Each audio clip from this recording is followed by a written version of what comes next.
G'day folks, it's time for a little bit of RAV4 work this afternoon. I've already finished bolting the seats back into blue, and as you can see, he's sitting out the front waiting anxiously for me to get back. Actually he won't be driven until tomorrow, but I've got a temp reg permit and everything, so he's going to the mechanic for inspection and pre-examination for roadworthy. I've already picked a few things like the rear shocks and windscreen. I've got the money to actually do all that sort of thing now, so I've got a feeling instead of getting the F100 I might just get blue on the road anyway. Even though Betty's doing okay, that's our next point. We're going to have a look at her top end and see if the camshafts are actually worn or if the valve shims were just not set properly when the head was done. So let's get on to that one. Yeah, also picked up a manual just for shits and giggles. I've rarely ever had to look at a manual working on a car, but it does help to have things like torque and assembly stages. This covers everything up to 2010, so it's quite useful. You got things like your settings, tune-up maintenance, tyre wear patterns, tells you what suspension's gone, that sort of thing. Tow in, tow out. Yeah, various tools, you name it. Even got a nice little well, basically a wall of carnage for what happens to spark plugs. You got detonation, high speed glazing, more detonation, or pre-ignition. To me, pre-ignition's also detonation, but yeah. Come on, don't fall on the floor. Yeah, they pretty much put out a manual for every kind of car, so it's well worth getting.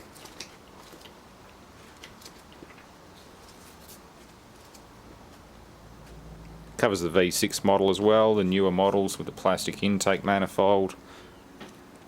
I like the old RAVs. I wouldn't mind the next model along, but they're a bit more tedious. They basically built a whole new car from scratch rather than using a parts box assembly. The first generation RAV4 is essentially a mixture of Camry, Corolla and Celica parts really. It's a parts bin car, so a lot of it's interchangeable. It's most of it's completely interchangeable across the board. So I like the old ones more than the newer ones, but you have a harder time interchanging parts. But anyway, what I'm doing is taking the rocker cover off, or the valve cover, cam cover, whatever you want to call it, and we're going to have a look at the valve clearances. I'm going to remove that. I've already loosened that off. That's the throttle cable support. Remove crankcase vent number 1, PCV. I'm going to have to remove that, which is an engine lifting hook. That bolt there is going to block everything, so I'm just going to take the big one out and take the whole lot off. And I should be able to lift this out. I've also lifted the power steering reservoir and brought that up. The power steering's getting awfully dark now. I've noticed you're starting to get a bit heavier in the steering too, so particularly compared with blue. Blue is a lot lighter, so I've got a feeling, even though she turns positive, that is it's still red. It's not metallized, but it's not the healthiest, so I think the power steering pump might be having a bit of a hard time. It'll be time for a power steering flush at the very least. Anyway, I've got to take these 4 big nuts off, and then I'll be able to lift the rocker cover off, cam cover. Might have to lose that lifting hook as well, just so I can bring it out. Okay, well, after a bit of cleaning and inspection, I've been able to crank her over without ignition or fuel, and there's plenty of oil. Oil pressure comes up straight away. Unfortunately, that's going to run right down behind the engine. I'm going to require another degrease, but plenty of oil coming up here. I just don't think they're set right. The cam lobes are showing a little bit of wear, but they're not exactly flogged out like I was expecting. I just don't think they set the clearances properly. As you can see that they move. On top there is the shim, underneath is the lifter, or bucket I guess you'd call it. So I'm going to take some measurements with my feeler gauges and just see what they actually read and what they're supposed to read. This side's the intake and this side's the exhaust, so yeah, something's not right.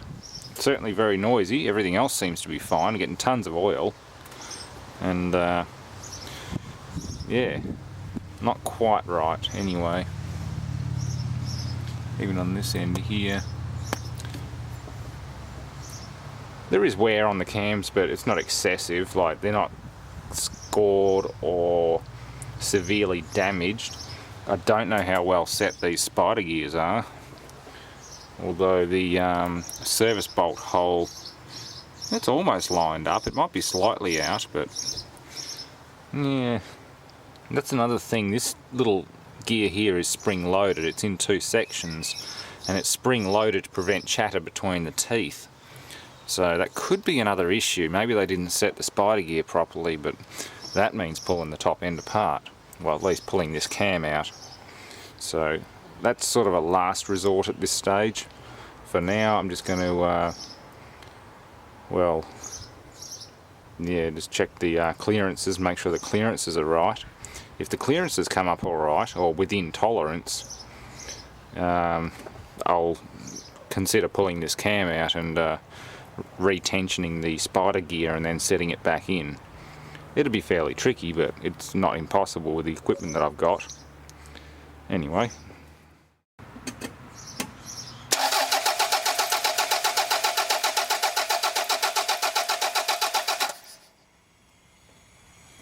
Yeah, tons of oil. It's coming out everywhere. And it's going to go running down the back of the block again. Not a tremendous amount at this end, but still it's there. Yeah, again, the oil light goes out as soon, within a couple of revolutions just cranking, the oil light goes out. If the oil light stayed on just cranking it over, I'd be worried. If the oil light stayed on for more than a couple of revolutions after the engine fires, I'd be really worried. But I don't believe that there is a issue with oil pressure from the pump. I believe this is a setting issue, because they have had the head off before. Whoever did it charged them a VRS kit and clearly didn't install the rocker cover gasket or seals, because they are way older than this head job is. Yeah, whoever did the head just balls it up essentially. That's all I can say. They just screwed up. I'm also going to take the spark plugs out and run a compression test as well, just for the hell of it. At least see if compression's equal or if one cylinder's getting lazy. Again, compression test won't explain anything to do with the rattle, but it'll just explain why the idle's a little bit rough. But then again, excessive valve clearance will cause a rough idle anyway. And that's the underside of the cover. There's a steel baffle that's been riveted into it, like most of them. And I'm going to try and clean as much of that crap off as I can.